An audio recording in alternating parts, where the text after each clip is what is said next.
আমার মোটা দাগে কয়েকটি কথা আসলেই আমি আপনার বিশ্বাস করি যে আমার কথার ভিতরে আপনাদের কথাগুলো চলে আসবে।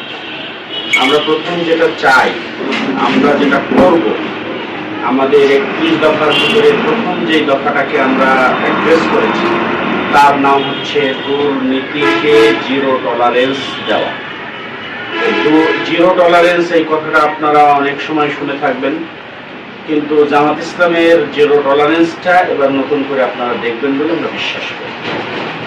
5 তারিখের পর থেকে, এই নিকট অতীত 5 তারিখের পর থেকে জামাত ইসলামের কোনো ব্যক্তি দুর্নীতি করেনি, চাঁদাবাজি করেনি, সহযোগিতা করেনি, কিংবা কোনো দখলদারের রাজনীতির সাথে সম্পৃক্ত ছিল না বলে আপনারা সাক্ষী দিবেন, আমি বিশ্বাস করি। শুধু আপনারা না, সারা বাংলাদেশের মানুষ মনে করে জামাত এই কাজগুলো থেকে বিচ্ছিন্ন, এই কাজগুলো জামাত ইসলামের কোনো মানুষ করে না। আমার পাশে যারা থাকেন তারা দুর্নীতি মুক্ত, তারা চাঁদাবাজ মুক্ত, তারা স্বজনপ্রীতি মুক্ত, তারা ব্যক্তি পূজারী থেকে দূরে থাকেন।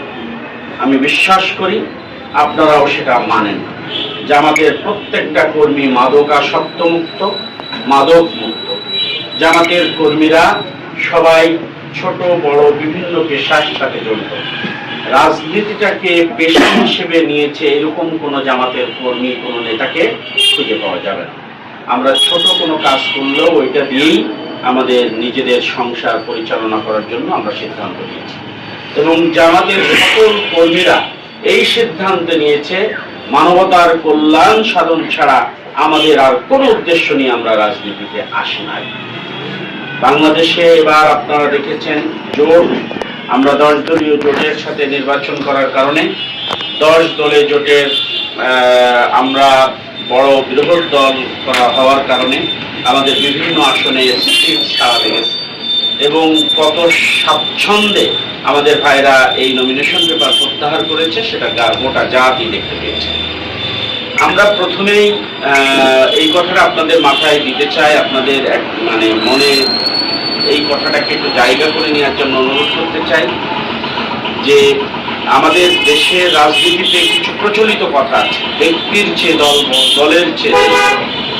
এই কথাটা যদি আমরা বাস্তবায়ন করতে পারতাম তাহলে সত্যিকার অর্থে দেশটা এগিয়ে যেত।